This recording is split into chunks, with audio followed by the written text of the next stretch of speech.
आदरणीय संपूर्ण दर्शक महानुभाव में मैं सुशील यादव की तरफ से हार्दिक नमस्कार और धन्यवाद। आज मैं फिर आप लोगों के समक्ष कारिक महाराज के इतिहास, कारिक महाराज के कथा भाग 11 लेकर उपस्थित हूँ। कृपया करके कथा को ध्यानपूर्वक सुनिएगा और एक छोटा सा अनुरोध है कि यदि आप हमारे चैनल में नए हैं तो सबसे पहले चैनल को सब्सक्राइब कर लीजिए, वीडियो को लाइक कमेंट करके शेयर कर दीजिए, ताकि कारिक महाराज की जो दिव्य कथा का पान मैं आप लोगों को करा रहा हूँ, आप लोगों के साथ साथ और भी जो कारिक महाराज के अनन्य सेवक है, भक्त है, उन सब के पास हमारे ये कथा पहुँच सके, सरल और सहज तरीक़ा से सबके सब इस दिव्य कथा को सुन सके। इसलिए कृपया करके आप लोग इस वीडियो को शेयर जरूर कर दीजिएगा। अब मैं विलंब न करते हुए आप लोगों के समक्ष मैं प्रस्तुत कर रहा हूँ, आप लोग एकदम ध्यानपूर्वक सुने। तो जब आपको हमारे दिनकर महाराज जी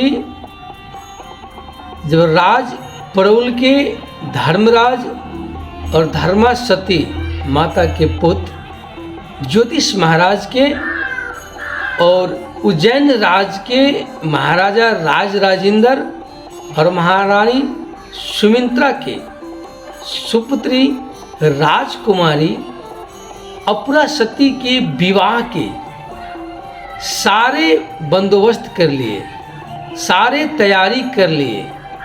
शादी का जो बात था, जो छलफल थी, सब के सब सुनिश्चित कर लिए। महाराजा राज राजेंद्र और महारानी सुमित्रा ने लड़का पक्ष के लिए जो जितना शर्तें रखी थी, वो शर्त भी जब हमारे दिनकर महाराज स्वीकार कर लिए, तब जाके विवाह का तिथि और दिन भी तय हो गया।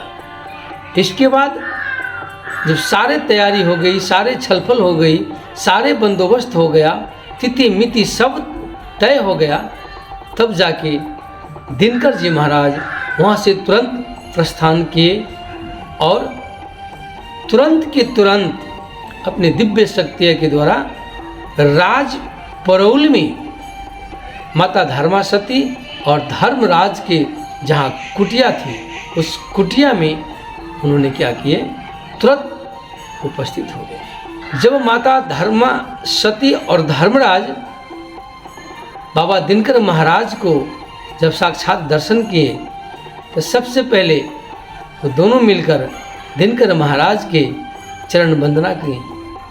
चरण वंदना करने के बाद धर्मा सती और धर्मराज जब जो आपको बाबा दिनकर महाराज को देखे तो तत्काल बहुत ही प्रसन्न हो गए। उनके मुखमंडल एकदम चमकने लगा, वो हंसने लगे थे, एकदम बहुत प्रसन्न थे, क्योंकि दिनकर महाराज जो गए थे तो ज्योतिष महाराज के विवाह के बंदोबस्त करने के लिए गए थे।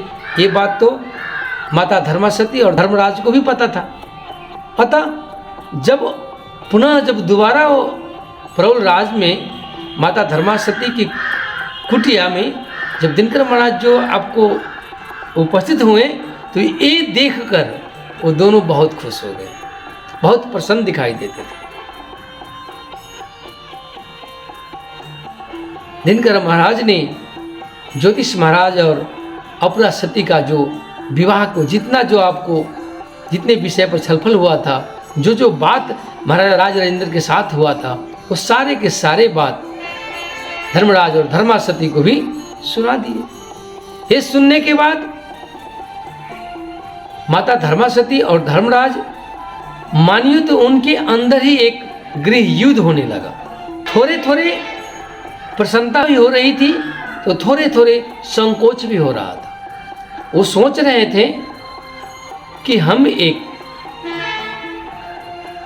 सामान्य नागरिक, हम एक गरीब असहाय निर्धन है, और दिनकर महाराज ने हमारे पुत्र का जो विवाह जो तय करके आए हैं एक महाराजा के घर में एक राजकुमारी से, इसका तालमेल जो था वो नहीं बैठ रहा था। अतः धर्मासती और धर्मराज दोनों ही मन ही मन भीतर भीतर संकोच में थे और बाहर बाहर प्रसन्न थे। दोनों जो क्रियाएं थी वो साथ साथ चल रहा था। जब दिनकर महाराज ने धर्मराज और धर्मासती से राज राजेंद्र और महारानी सुमित्रा से रखी हुई जो शर्त थी कि दुल्हा पक्ष से क्या क्या मुझे चाहिए, जो शर्त जो थी वो शर्त जब सुनाए, उस समय शर्त सुनने के बाद माता धर्मासती और धर्मराज दोनों ही कुछ पल के लिए विक्षुब्ध हो गए।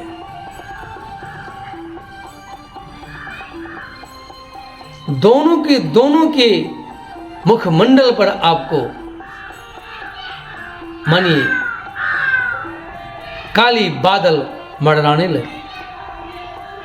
दोनों का जो चेहरा था वो पीला पड़ने लगा। दोनों बहुत निराश हो गए, अपने आप को कोसने लगे और मनी मनी बहुत चिंतित होने लगे कि ये कैसे संभव होगा।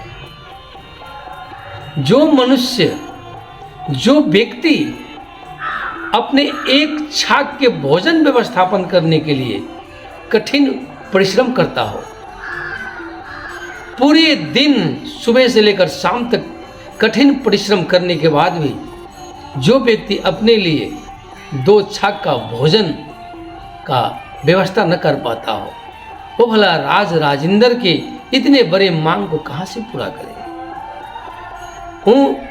धर्मराज और धर्मासती दोनों मन ही मन इस बात को सोच रहे थे। चेहरा उदास था, मुखमंडल एकदम पीले हो गए थे। उन्हें मानो तो कुछ दिखाई नहीं दे रहा था, चिंतित हो गए थे। और इधर हमारे दिनकर जी महाराज मंद मंद मुस्कुरा रहे थे। वो तो अंतर्यामी थे, वो सब जानते थे धर्मराज और धर्मासती के मन में क्या चल रहा था, वो सब देख रहे थे, सब जान रहे थे। उन्होंने तुरंत के तुरंत धर्मराज और धर्मासती से एक साथ कहे कि हे धर्मराज, हे धर्मासती, तुम दोनों व्यर्थ में चिंता क्यों कर रहे हो? हमने तुम्हारे पुत्र का विवाह का सारे व्यवस्था कर रखा है, तुम व्यर्थ में चिंता कर रहे हो। तुम्हारे पास समय नहीं है, तुम विलंब न करो। 2-4 दिन बच गया है तुम्हारे पुत्र का विवाह का, तुम सब तैयारी करो, तुम व्यर्थ में चिंता न करो। महाराजा राज राजेंद्र जो भी मांग रखे हैं, जो भी उनके शर्तें हैं, वो सब पूरा हो जाएगा। तुम भगवान पर विश्वास रखो। जो व्यक्ति आज तक साक्षात परम ब्रह्म परमेश्वर सच्चिदानंद प्रभु पर विश्वास करते हैं, वो कभी निराश नहीं होते। तुम अपने काम करो, प्रभु अपना काम करेंगे। जो विधि का विधान है, जो होनी है, उसे भला कौन टाल सकता है। ज्योतिष महाराज के विवाह अपना सती से लिखा है तो होकर रहेगा, इसे कोई टाल नहीं सकता है। तुम व्यर्थ में चिंता मत करो, तुम विवाह की तैयारी में लग जाओ। जब ये बात धर्मराज और धर्मासती दोनों सुने तो पुनः उनका जो उदास चेहरा था वो फिर प्रसन्नता से भर गई, फिर खिलखिलाने लगे, क्योंकि उन्हें दिनकर महाराज पर पूर्ण विश्वास था। वो जानते थे कि मैं कुछ नहीं कर सकता, एक मनुष्य भला कर ही क्या सकता है। ये सब प्रभु का कृपा है, सब विधना का विधान है, सब ऊपर वाला का लीला है। जो होना होगा वो सचमुच होकर रहेगा। और फिर जहाँ दिनकर महाराज स्वयं उपस्थित हैं, तो मुझे क्या चिंता करना है। वो सचमुच चिंता छोड़कर चिंतन में लग गए, अपने काम में लग गए। और इधर दिनकर जी महाराज ज्योतिष महाराज के विवाह के लिए सारे व्यवस्था अपने दिव्य शक्ति के द्वारा करने में जुट गए। जो राज राजेंद्र और महारानी सुमित्रा ने जितने मांगे रखी थी, उस मांग के दोबर जितना व्यवस्था करना थे, वो दिनकर महाराज अपने दिव्य शक्ति, अपने बाहुबल से उसी समय राज परोल में धर्मराज और धर्मासती के घर में वो सारे व्यवस्थाएं, सारे जो सामग्री थी, सबको अपनी दिव्य शक्ति से तत्काल वहां सबके सब व्यवस्था कर लिए। सारे देवी देवता सबको आमंत्रण कर दिए। नागलोक में, गंधर्व लोक में, पृथ्वी लोक में, स्वर्ग लोक में, सभी लोकों को देवी देवता, सभी साधु संत, ऋषि तपस्वी, सबको इस बात को जानकारी कराया गया। दिनकर महाराज ने सबको आवाहन किए, सबको आमंत्रण किए कि ज्योतिष महाराज के विवाह में हम सबको उपस्थित होना है। विवाह बड़े धूमधाम से तैयारी विवाह रहा था और माता धर्मासती और धर्मराज दोनों ही बड़े प्रसन्नतापूर्वक विवाह की तैयारी में जुट गए। सारे तैयारी होने लगे, नगर में मंगल गान होने लगे, चौक चौराहे गली कुचे सब में लोग बधाइयाँ गाने लगे कि आज हमारे ज्योतिष महाराज का विवाह है। सब के सब खुशियाँ मना रहे थे। बड़े धूमधाम से दिनकर महाराज की कृपा से धर्मराज और धर्मासती ने विवाह की तैयारी कर रहे थे। और धीरे धीरे दिन बीतता गया और विवाह का जो शुभ दिन था वो भी आ गया। बड़े प्रसन्नतापूर्वक, बड़े खुशीपूर्वक, बड़े उत्साहपूर्वक भव्य रूप से राजपरोल में धर्मराज और धर्मासती अपने पुत्र का विवाह का उत्सव कर रहा था। बड़े धूमधाम से, बड़े भव्य रूप से उस दिन बारात को सजाया गया। बारात में हाथी, घोड़े, रथ आदि इत्यादि जो जितने सवारी होते हैं, सबके सबको व्यवस्था किया गया। बड़े धूमधाम से बाराती सज धज गए और बारात बड़े धूमधाम से भव्य रूप में राजपरोल से उज्जैन नगरी के लिए बारात प्रस्थान कर गया। सब बड़े खुशी थे, बड़े खुश दिखाई देते। और उधर उज्जैन नगरी में महाराजा राज राजेंद्र और महारानी सुमित्रा भी अपनी पुत्री के विवाह का जो उत्सव था वो बड़े भव्य रूप में सजा रहे थे। सारे उज्जैन नगरी को एक दुल्हन की तरह सजाया गया। हर गली, हर चौराहे पर सेवक को तैनात किया गया। जिस रास्ते से बारात नगर में प्रवेश करने वाली थी, उस रास्ते को फूल से सजाया गया। नगर में चारों तरफ मंगल गान हो रहा था। सारे नगरवासी उत्सव मना रहे थे अपने राजकुमारी के विवाह। सब बहुत खुश थे। नगर में हर एक की जुबान पर एक ही बात था कि आज हमारे राजकुमारी अपरासती का विवाह होने जा रहा है। सब खुश थे, महारानी खुश थी, महाराजा भी विधि की विधान के तहत जो अपने पुत्र के विवाह हो रहा था उसमें बहुत ही खुश दिखाई देते थे। महाराज स्वयं अपने राजगद्दी से उतरकर नगर के जो प्रवेश द्वार थे वहां पहुंच गए थे। और जैसे ही बारात नगर के प्रवेश द्वार पर पहुंचा, महाराजा स्वयं अपने होने वाला जमाई और समधी के स्वागत के लिए स्वयं अपने रथ से उतरकर अपने होने वाला समधी धर्मराज को भव्य स्वागत किया। अपने होने वाला दामाद जो दूल्हा महाराज ज्योतिष महाराज थे, उनको भव्य स्वागत किया गया। सभी बरातियों को फूल के माला पहनाकर स्वागत किया गया। और इसके बाद धीरे धीरे बारात आगे बढ़ते गया और राज दरबार के मुख्य द्वार पर पहुंचे। मुख्य द्वार पर पहुंचने के बाद नगर के सारे जो नगरवासियों थे सब ने बराती को अभिनंदन किया। इतना ही नहीं, वहाँ बड़े मंगल गान हुए। राज परिवार के, राज के कुल परंपरा के अनुसार बराती को दरबार के मुख्य जो द्वार था उस पर स्वागत किया। दूल्हे महाराज को नगर में जो जितने हमारे माता पुरा सती की सहेलियाँ थी सबके सब दूल्हा महाराज को उठाकर वहाँ से मरवा के तरफ ले गया गया।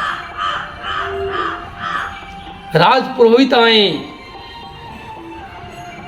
राजगुरु आए, ऋषि मुनि सब के सब वहाँ उपस्थित हुए और विवाह मंडप में बड़े खुशी पूर्वक धूमधाम और भव्यता के साथ रात्रि में विवाह संपन्न हुआ।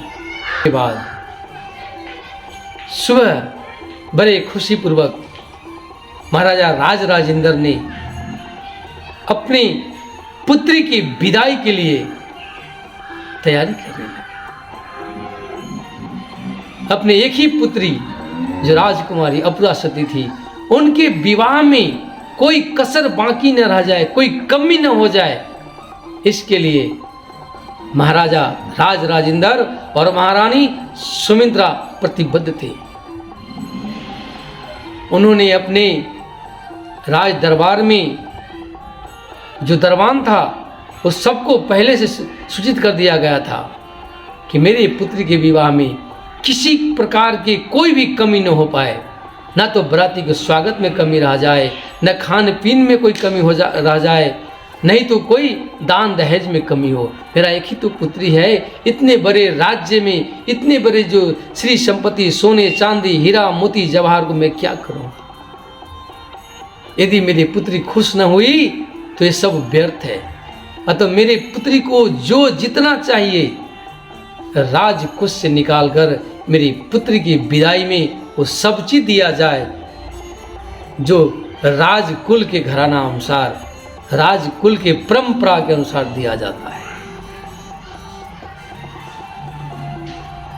सेवकों द्वारा वो सारे सामग्री को व्यवस्था किया गया। घोड़े, हाथी, ऊंट, रथ सबके सब पर अपने पुत्र की विदाई करते वक्त बहुत सारे उपहार, सोने चांदी हीरे मोती धन धान्य जो जितना चाहिए था सब के सब विदाई में अपने पुत्री के साथ व्यवस्था करके महाराजा राज राजेंद्र राज उज्जैन नगरी से राजपरोल में पठाने की पूरी व्यवस्था कर दी।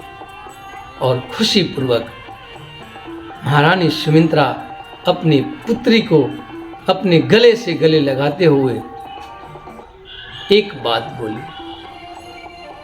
कि हे पुत्री, हे राजकुमारी अपुरा सती, तुम तो मेरे कलेजे की टुकड़ी हो, परंतु विधि के विधान के अनुसार हरेक माता पिता अपने पुत्री को विवाह करके कन्यादान करता है। उसी परंपरा के अनुसार आज मैं तुम्हारा कन्यादान कर रहा हूं। हे पुत्री, विवाह के बाद एक नारी का धर्म यही बनता है कि किसी भी परिस्थिति में, किसी भी अवस्था में, किसी भी संकट में वो अपने पति का साथ दे। विवाह के बाद उसका जन्म देने वाला माता पिता से कहीं उच्च श्रेणी का, उच्च कोटि का माता पिता के रूप में उनके सास और ससुर होता है। अतः आज के बाद हम दोनों को भूलकर धर्मराज और धर्मा सती को ही अपना माता पिता समझना और उसे इस भांति सेवा करना कि उसे कभी ये अनुभव न हो कि ये पराई घर का पुत्री है। उसे सदैव ये अनुभव कराना कि अपुरा सती महाराजा राज राजेंद्र और महारानी सुमित्रा के पुत्री न होकर धर्मा सती और धर्मराज की ही पुत्री है। उसे एक पुत्री की जिस तरह तुम हम दोनों के साथ व्यवहार करती आई हो, वही व्यवहार अपने सास ससुर के साथ करना, और किसी भी परिस्थिति में अपने सास ससुर के साथ न छोड़ना, अपने पति के साथ न छोड़ना। एक बेटी की डोली जो होती है अपने माता पिता के घर से निकलता है तो उसका जो अर्थी होता है उसके ससुराल से ही निकलता है। सो आज के बाद तुम्हारे सर्वो संपत्ति, सर्वो धर्म, तन मन क्रम वचन से आज के बाद तुम प्रौल नगरी को ही अपने घर मानना, धर्मराज और धर्मासती को अपने माता पिता मानना, अपने पति ज्योतिष महाराज को ही परमेश्वर के रूप में स्वीकार कर लिए हो, सो परमेश्वर के रूप में उसे सदैव पूजा और उसकी भक्ति करना, यही मेरा आदेश है। और एक कहकर महाराजा राज राजेंद्र और महारानी सुमित्रा अपने पुत्री को हर्षोल्लास खुशी के साथ विदाई कर दी। बड़े खुशी पूर्वक विदा होकर माता अपुरा सती अपने मायके से अपने ससुराल परौल में पहुंच गई। इसके आगे कथा मैं आप लोगों के समक्ष भाग 12 में सुनाऊंगा। तब तक के लिए धन्यवाद और नमस्कार।